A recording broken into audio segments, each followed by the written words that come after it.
Okay, testing, testing. It looks like the audio is working. Just do a test, test.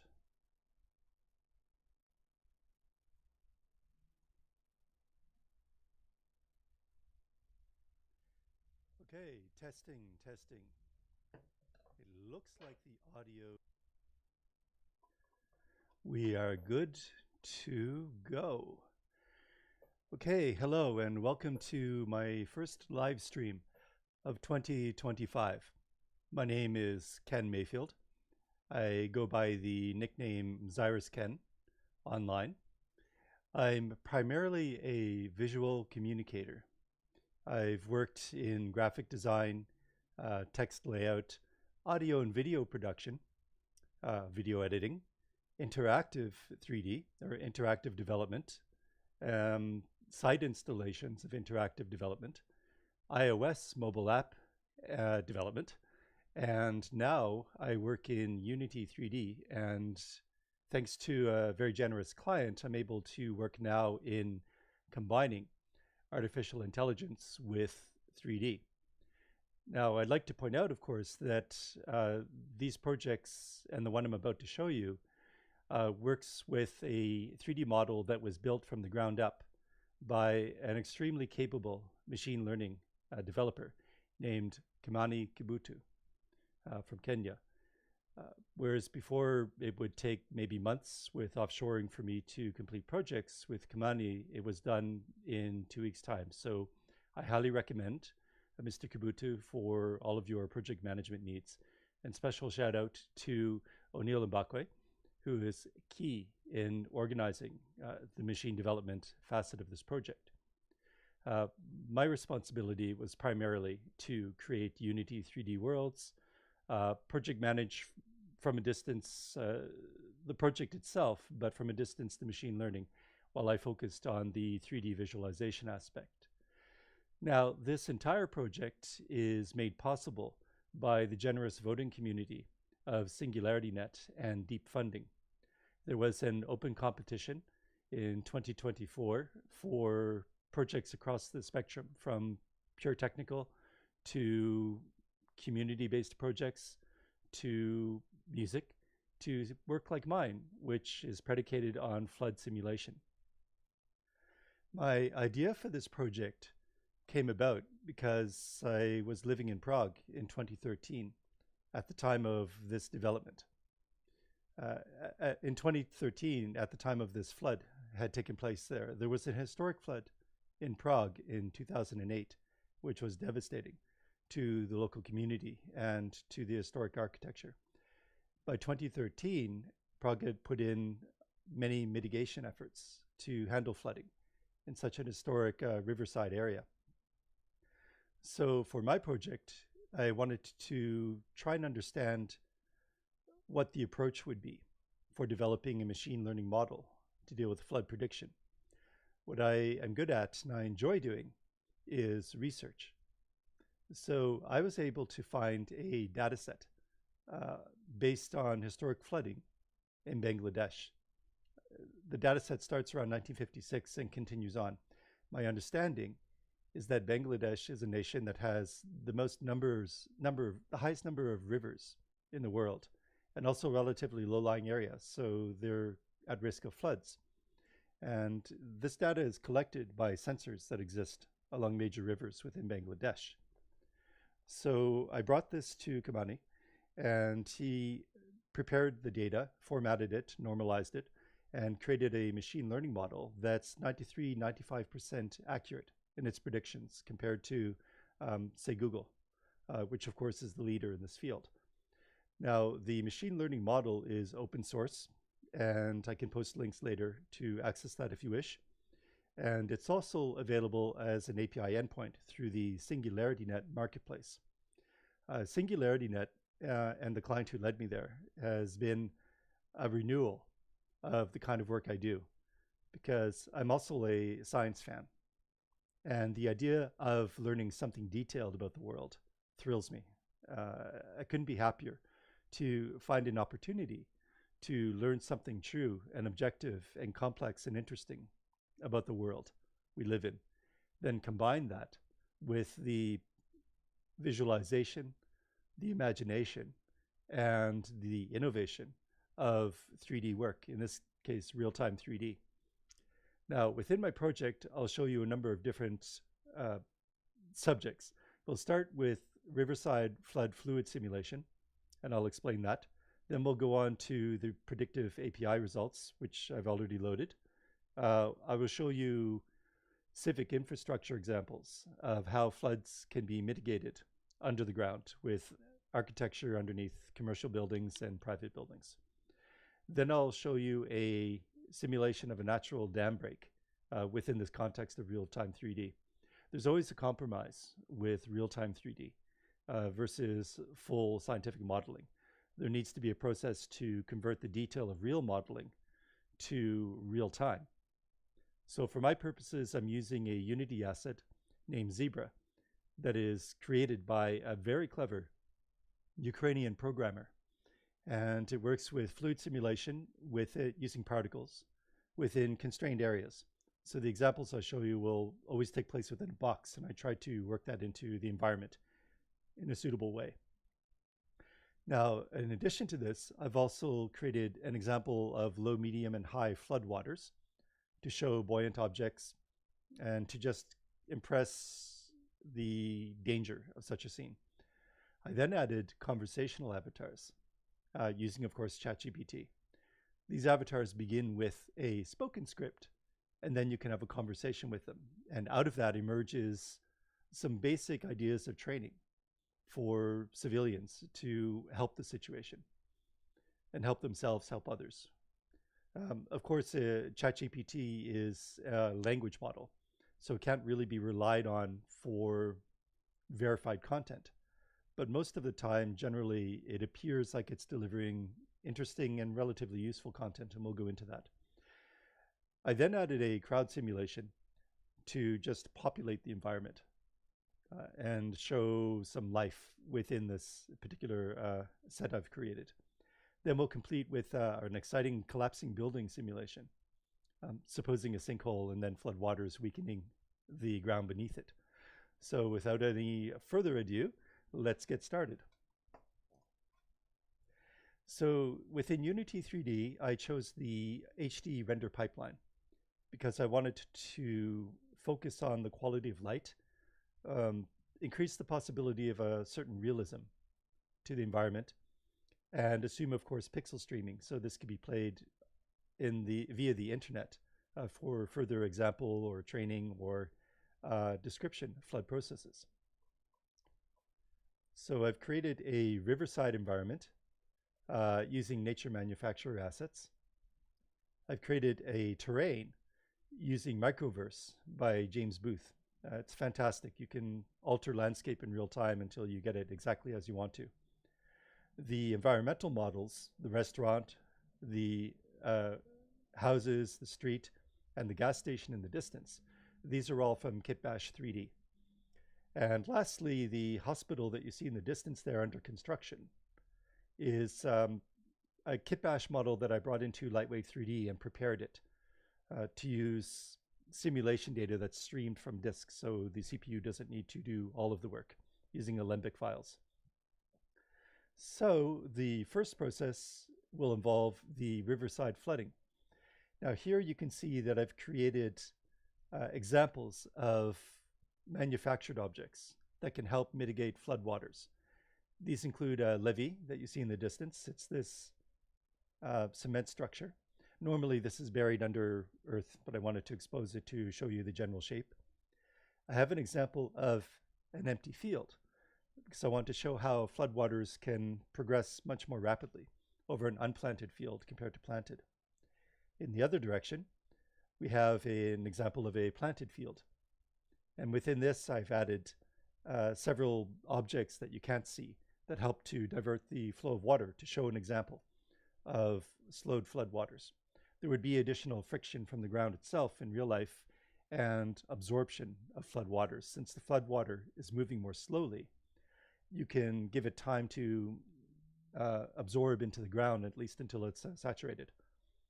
So in the distance, we have a groin I grew up near the water, so I'm very familiar with these structures. They're meant to divert floodwaters further downstream. And in the distance, you can see a berm, which is really just a dirt mound to help prevent flooding in that case. So we'll come back to here. I just love how the vegetation responds to light as well within the system. So way to go, nature manufacturer. So let's start with a riverside flood. Now I've already contacted the API. This is showing a flood prediction probability for TechNaf in Bangladesh, and I'm just adapting it to this environment. Because the expectation is low and the river discharge is low, I'm using a portion of that to modulate how fast the floodwaters move. If I were to choose low flooding, medium flood, and high flood, these will increase the rate, so you'll have faster floodwaters. Now, in real life, water wouldn't move with this kind of gelatinous consistency. So when we come back to showing you floodwaters, I can also show you the speed at which that's happening. Now with Zebra, I've added there a drain, which is causing some circulation of the water around it. I've added barriers to these pylons. And once you walk onto the sidewalk, you start to see the crowd simulation. This fellow in the distance running is hilarious. The crowd simulation I did with Real Illusion. And that fellow runs the entire length of the set around again and then almost back. It's hilarious. AI can really surprise you. So I'll switch to a first-person camera. And we can more easily see floodwaters going around these particular objects. Okay. And it's moving more quickly above the unplanted area. Within the planted area, there is resistance to the floodwaters with these objects. Okay. And the refraction effect is really quite nice too. So we'll stop that simulation and describe the predictive results. As mentioned, this is a machine model programmed by Kimani Kibutu that is attached to an API endpoint and then also redirected to the SingularityNet marketplace so anyone can use it in exchange for the FET coin. There's a small minimal charge to use it, which is how they generate income for the community. Now, the simulation itself, actually, within the model, we have something like 15 different locations within Bangladesh along river areas that we can select. Within the Real API, you send the location name, and it'll return you the results for that. Over time, I'd like to add more locations around the world that are subject to flooding, including Prague, possibly Toronto, and certainly southern United States, say Carolinas and New Orleans. But that will require public voting, so support SingularityNet in this project, please. Thank you. So public drainage above ground. We're going to zip over to the gas station example. And here you can have an example of a property drain, stormwater detention structure, which is a box that collects stormwater and then slows down its progress into public drainage. Within public drainage, this is then ideally sent out to river or to sea. We'll switch to the orbit cam just so we can see the process a bit more easily. And here, of course, the water is running a bit more realistically. You can tune this according to the speed you want the simulation to proceed in.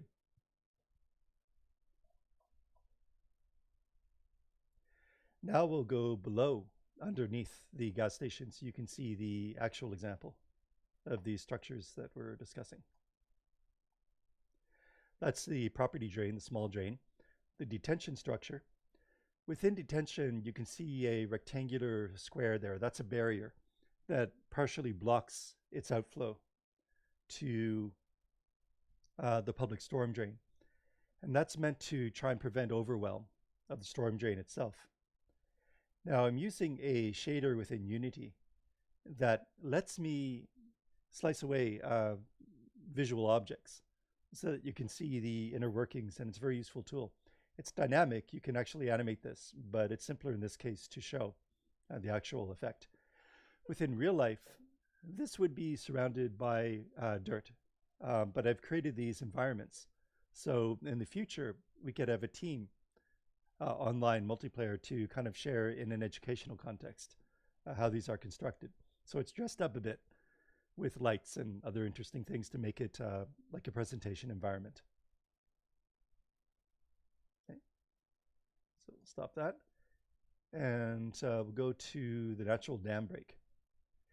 Now, I think it was within the Carolinas. There was a really quite harrowing video of a gentleman that was standing on what looked like a porch.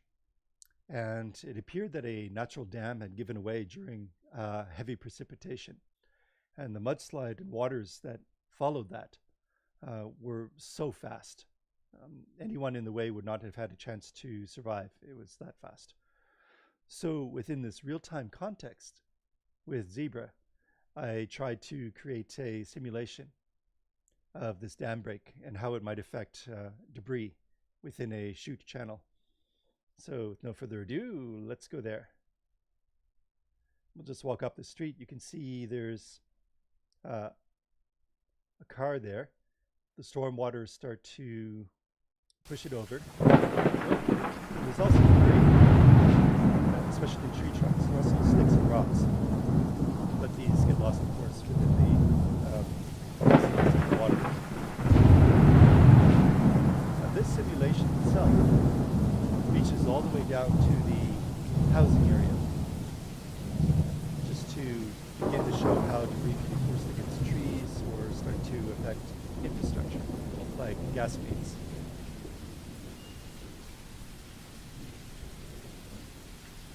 Now I chose this structure because it's something like a natural chute for floodwaters to progress. I wanted to express the risk or danger of an area like this that might be neglected, but due to its proximity above town, in this kind of example, it can produce extremely destructive results. See the truck is really starting to sink. There's also a log that's pressed up against the trees. Stop that. Now let's go back down to the river.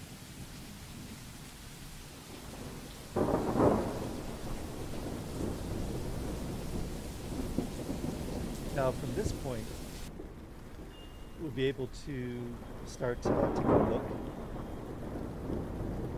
at floodwaters themselves, a simulation of the height of floodwaters within this. And I'll switch to first-person camera just to reduce the amount of dizziness by moving the mouse will create for you. So if I select a low flooding example, this will show a water level that's not too threatening to people or to objects. Now, during the research of this, I also found that it only takes 3 feet of water to float a vehicle off the ground. 3 feet, that's all. Switch back to orbit, and I've created a little bit of a motion effect with the water itself. You can see here it's not really high enough to move these weighted polygons, or pylons on the sidewalk. This level of flood water is not really high enough to move vehicles or to move this shopping cart. And the crowd simulation, of course, seems quite comfortable with the situation. So let's progress to medium floods. This will raise the level a little bit to around thigh height or waist height. We can see the distortion effect I'm creating here. Now at this level, it starts to become a little bit concerning. Cars perhaps could still make their way through streets towards home, but you can see it's starting to reach a point where it can flood engines and cause disruption to traffic. Go to a high flood, which is basically chin level. for an average height person. We can see now that this higher level of water, the volume is starting to raise simple objects like this pylon. If we walk on over to our car or a truck, we can see it's starting to raise or float a little bit. The floodwaters are higher than 3 feet. And of course, the same with the shopping cart. Okay. Over towards the restaurant, this is also affecting signs, also affecting picnic tables and the like. So now it starts to get really dangerous. If we choose something like a catastrophic flood, this will raise above head height. Now, of course, in a more detailed simulation, people would start to float or they'd start to struggle. They would take refuge atop their cars, as we'd seen, I believe it was in Spain, a year or two ago. And that's something I'd like to develop with further iterations of this project. Now I'm going to run over to the housing area here. And this very unnatural running under the water simulation. If you take a look at the roofs of these further houses, you can see they're still attached to the foundations. But this house, however, is lifted up from its foundation.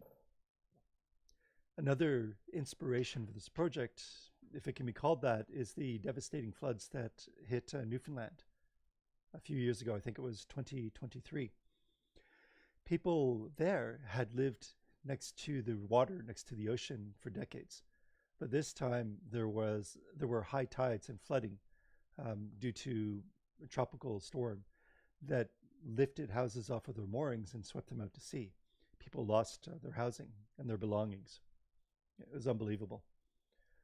So in this case, I wanted to show a bit of this example. And you can sort of see there it's raised. If we raise it up to an even higher level, the house will start to raise with it.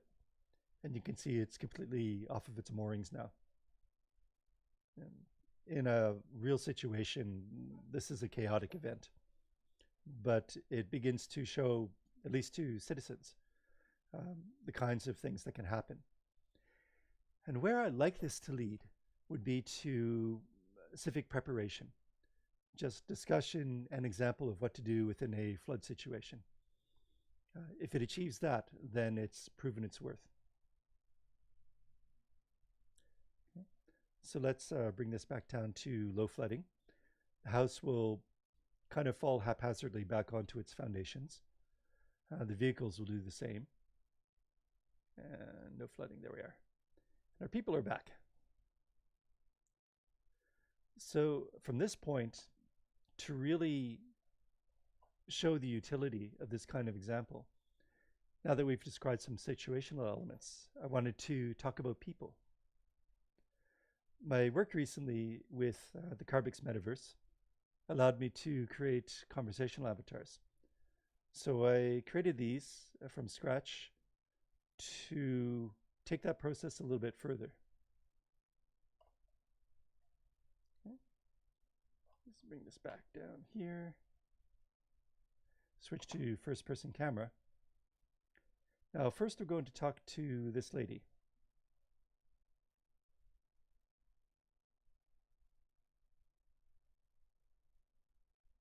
I've added a delay into it so that we can pass by without activating the conversation. There we are. So let's ask her.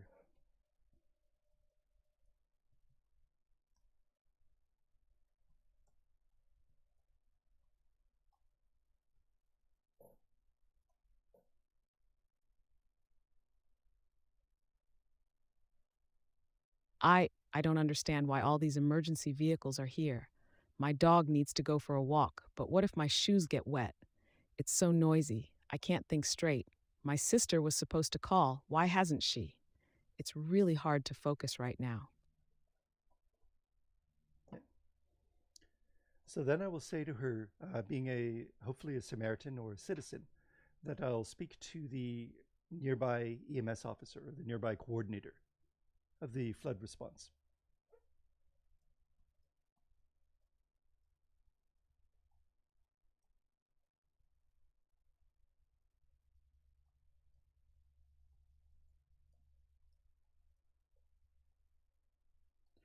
Now, when giving the actor script to this particular person through ChatGPT, I wanted to try and emulate a situation where a person may be confused or they may have signs of dementia.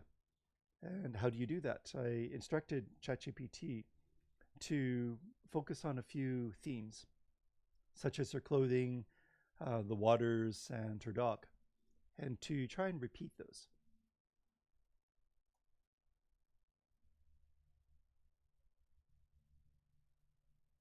That man is in charge. I just need to walk my dog, but I'm worried about my shoes getting wet. It's so noisy with all the emergency vehicles.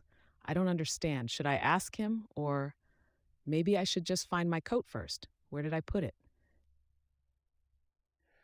Now, at this point, in a real situation, I would try and de escalate her worry and her tension.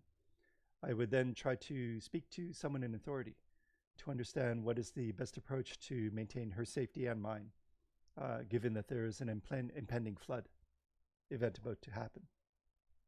So I'll walk over to our first responder, and then I'll approach in this direction so we can see his face in the lights. Firstly, he'll give a speech. Hi, I can take a few moments to talk with you. Like you can see, we're expecting a flood event here, enough to endanger people and property. A flood level of 3 feet is all that's needed to float cars. We're worried also about cascading risks like electrical and fire damage. Yes, okay, that sounds dangerous. High flood surge is incoming. I strongly suggest you find shelter at elevation. Now, this gentleman's animation I created in Real Illusion in iClone.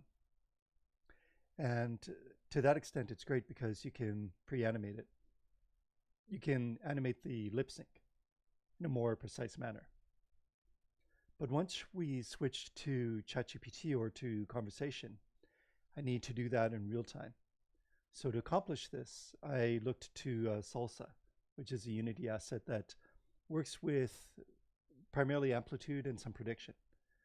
You can tailor how much the blend shapes respond to audio. And that's enough to get me to this point where you can start to have a conversation with an avatar.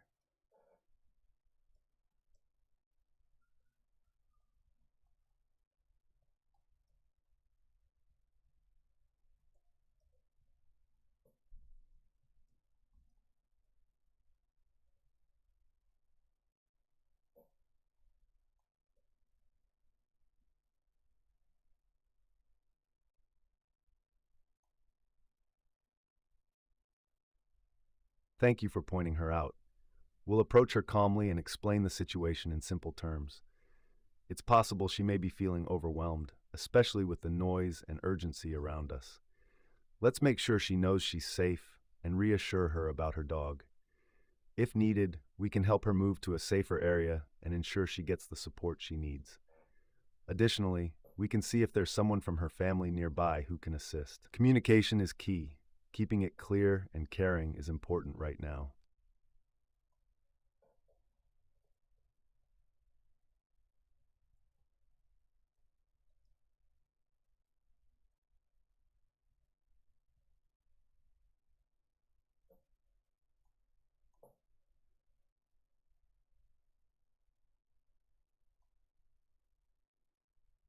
That's a great idea.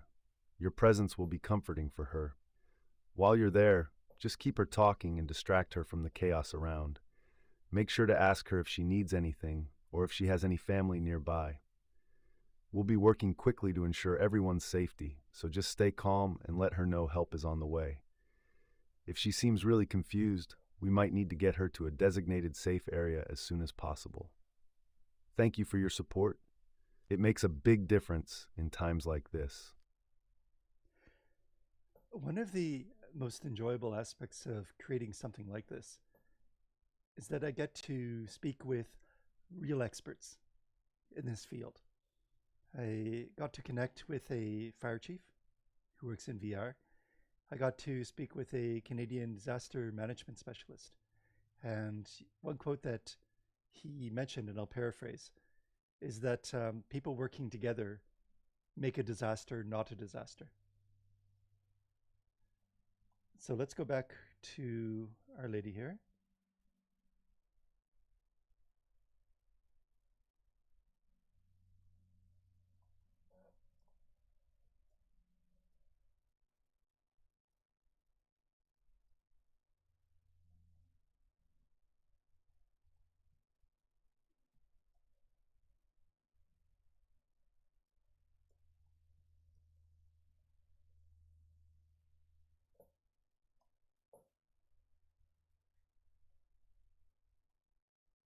Oh, that's good. But why do I still hear all this noise? It's so loud. I just want to walk my dog. My shoes will get wet, and I don't know what to do. Did I tell you I lost my keys again? It's all so frustrating. Now, what I like about this simulation is that you can see some wrinkle effects as she clenches her brows or her face. You can see some atypical motions of her mouth, which might indicate neurological issues. I would like to take this further to show motion with the hands. Is she clenching her hands? Is her motion agitated? So I haven't seen too many examples of this, and I think it's something worth pursuing. Now, what's great about this is that even with a simple setup, an EMS officer and a citizen, what emerges from a conversation between the two is the beginnings of a citizen orientation as to how to be helpful within a flood situation without endangering oneself or others. And in concert with actual experts in this field, as opposed to a fan like myself, we would be able to develop a curriculum or a set of lessons to do that. So if you know someone who's keen on exploring this method of education and simulation, please put them in touch. Okay. So now let's talk a moment about the crowd simulations. And we'll zoom past this gentleman who's in the wheelchair, another candidate for conversation. In this case, this fellow, I had given them a role of someone who cannot move quickly. They have mobility issues. And in this case, he also would speak another language. English is not his first language. So that would be an interesting scenario to how do you de-escalate a dangerous situation with someone who may not communicate clearly. So let's go over to the Patty Queen here, the restaurant, and explore some of the crowd simulations. At this point, the purpose of this is to just show populations in an area. And the assets I had were all models. So you're going to see a lot of twins and a lot of very well-dressed people and people smoking cigarettes and looking at their phones. So it's an honest first effort. Where we would take this in the future would be to show responses to flood scenarios in a crowd situation and how one might perform first aid for someone in this environment. Okay. So we'll scoot on down to the gas station. Within this, I've also added pairs of people who are conversing with each other. Somehow those two have ended up on opposite sides. I think they're having an argument. So we'll leave them to it and walk over to these two people.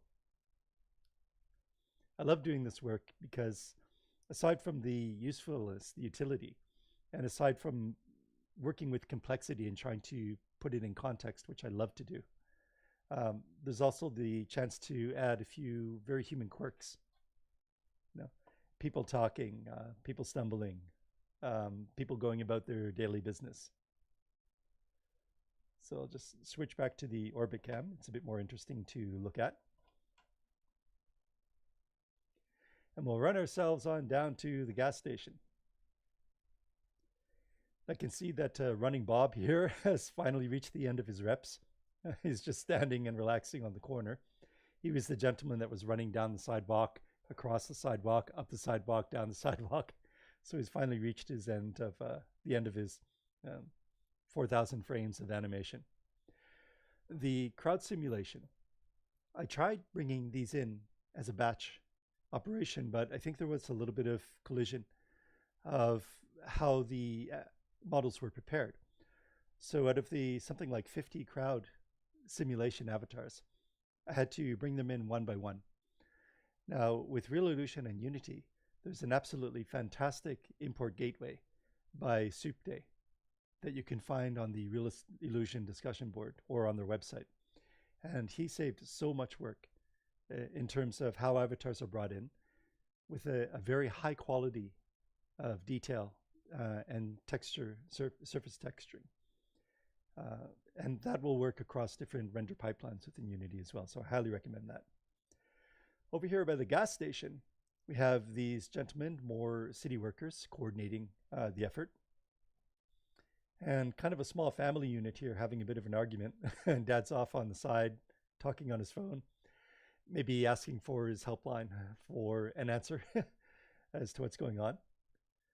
So the possibilities of this kind of simulation really open themselves up to creating scenarios that a student can walk into to try and discuss. There's an impending flood, you should get to safety, reach high ground, and so on.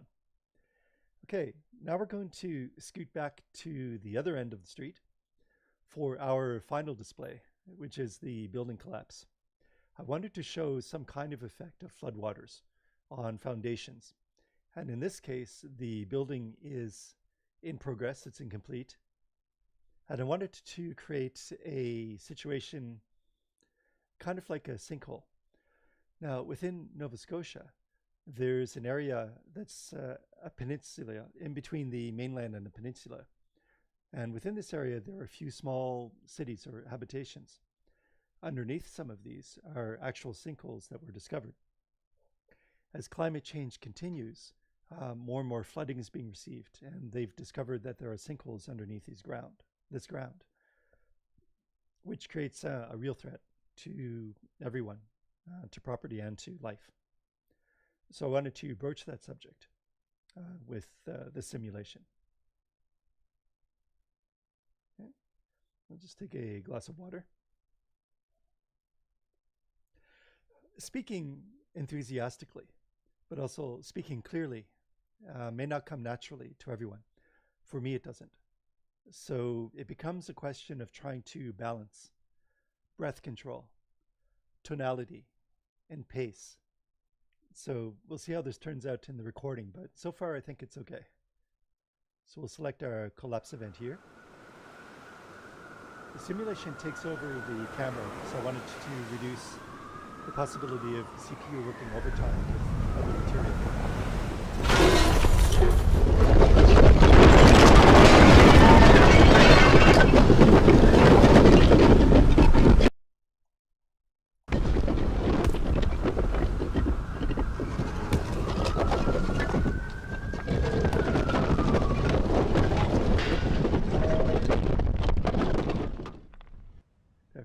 It froze for a moment because I switched to OBS to reduce the volume of the audio. Hopefully that didn't distort too well. So the premise here is that floodwaters have risen high enough to saturate the ground underneath this construction. And for whatever reason, sinkholes underneath this area were missed. So I wanted to show a collapse of the foundation and then the structure within real-time 3D. And there are limitations in terms of how much detail real-time 3D can handle with my laptop. So I reduced the complexity of the Kitbash model, pre-sliced it within Lightwave, and then ran physical simulations on these pieces that were pre-scored. That handled the collapse animation. I then exported those collapse animations as Alembic files, which I could then import into Unity and have them play properly within this situation. And here we have a spectator who's come to take a look. So now I can reset that collapse event for demonstration again. Okay. There we go. So that brings us to the conclusion of this example. I'm really grateful for your attention. And I recommend, if you're interested in development of AI, and particularly beneficial AGI, or artificial general intelligence. Go to singularitynet.io and get to know the community there. They're present on Discord, but primarily Telegram, and also on Mattermost. Now, deep funding is the funding round that made this entire project possible.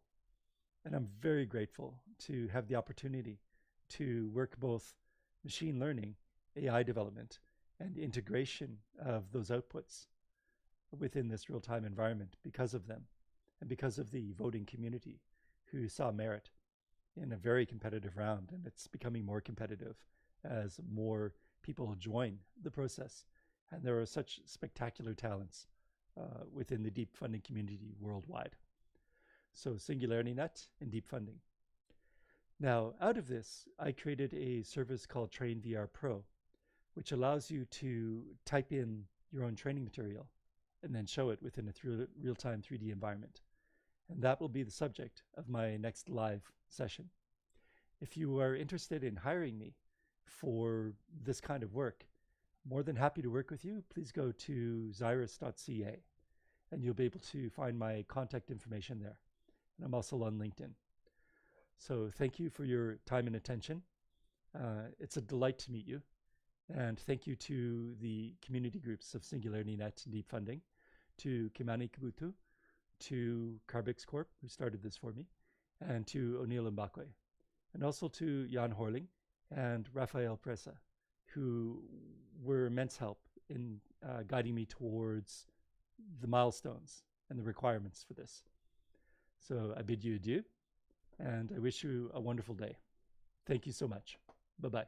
This is Ken, XyrisKenn, signing off.